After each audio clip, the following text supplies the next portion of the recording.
E aí, vamos estudar a lição? Segunda-feira aqui, ó, dia 20 de outubro. Segunda-feira, dia da preguiça, coisa nenhuma.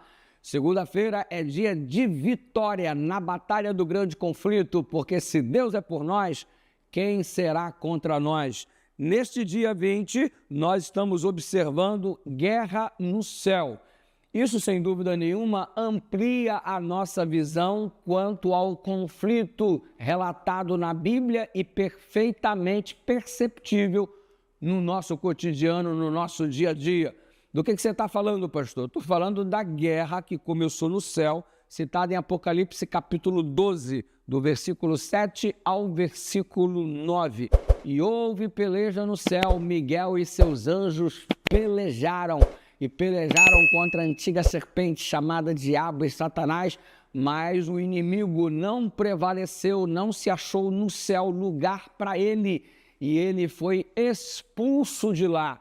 Por que não completamente destruído se Deus tinha poder para fazer isto? Porque uma dúvida ficaria no ar quanto à razão. Quais as partes que de fato teria razão? Se o diabo é imediatamente destruído, a dúvida iria pairar no ar. Hoje todo o universo já sabe que Deus era detentor da razão em função do mal e como ele se manifesta no que diz respeito ao cenário do grande conflito. Desta forma, Deus permitiu o exercício do livre-arbítrio, a escolha deste anjo, por um lado, da maldade que se originou no seu coração, foi o exercício desse livre-arbítrio, porque Deus não quer que ninguém o adore por medo ou porque Ele, o Senhor, é poderoso e capaz de massacrar qualquer um. Não pode ser por medo, tem que ser por amor. E Deus então permite o império do mal mostrar a sua face real para compreender que o Senhor é de fato o Deus da bondade e da misericórdia. Você percebe que o mal ele tem algumas ilustrações para entendermos melhor um pouco mais a sua abrangência.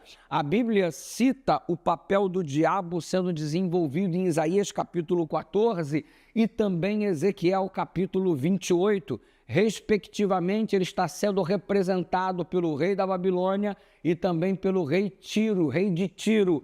Tendo isso em vista, como que um texto que fala de dois cruéis reis podem ser aplicados a Satanás?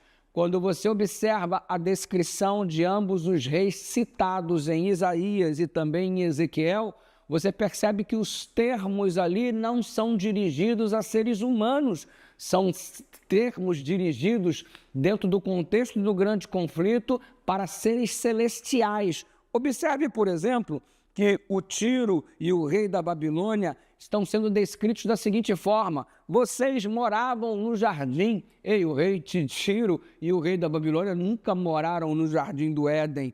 Ei, vocês são como querubins da guarda. Eles não funcionavam como querubim. A gente sabe que o anjo que foi expulso do céu era o querubim da guarda. Do Monte Santo de Deus, é o termo usado no texto de Isaías e também de Ezequiel. Perfeito eram os teus caminhos. O rei de Tiro e o rei da Babilônia nunca foram perfeitos em seus respectivos caminhos, nunca funcionaram como modelo de perfeição. O que nós estamos vendo no texto de Isaías e também no texto de Ezequiel? Estamos vendo a linguagem hebraica sendo utilizada com sátira, sendo utilizada como espécie de parábola. Dois reis maus daqueles dias sendo usados como exemplos de como funcionou a barbárie imposta pelo diabo ao realizar a rebelião no céu. E tendo isso em vista, neste caso, o rei da Babilônia se torna um exemplo notável de rebelião, autossuficiência e orgulho. Nada mais é do que a imagem do diabo, porque quando somos rebeldes contra Deus, nos tornamos autossuficientes e dominados pelo orgulho, estamos aí ilustrando a imagem do diabo na nossa vida. E nós fomos criados à imagem de Deus. E o diabo quer nos tornar como se fôssemos a imagem dele. É o cenário do grande conflito, é a guerra, minha gente.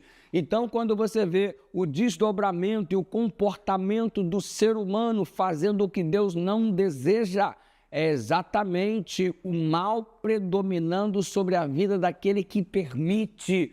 Quando Josué vai invadir a terra prometida, para dali fazer com que todas as nações rebeldes ao Senhor sejam então arrancadas dali, nada mais é do que a luta do bem contra o mal. O Deus de Josué contra os falsos deuses dos povos pagãos. É o grande conflito e seu desdobramento tem essa visão abrangente para a compreensão mais adequada do texto.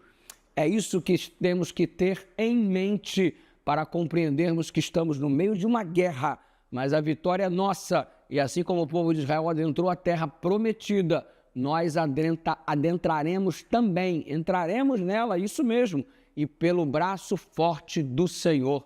Ore comigo, Pai querido, muito obrigado pelo conhecimento que a Tua palavra produz em nós. E obrigado porque através deste conhecimento temos possibilidade de tomarmos uma decisão sábia, sensata, que é colocar a nossa vida nas Tuas mãos. Aceita a nossa entrega em nome de Jesus.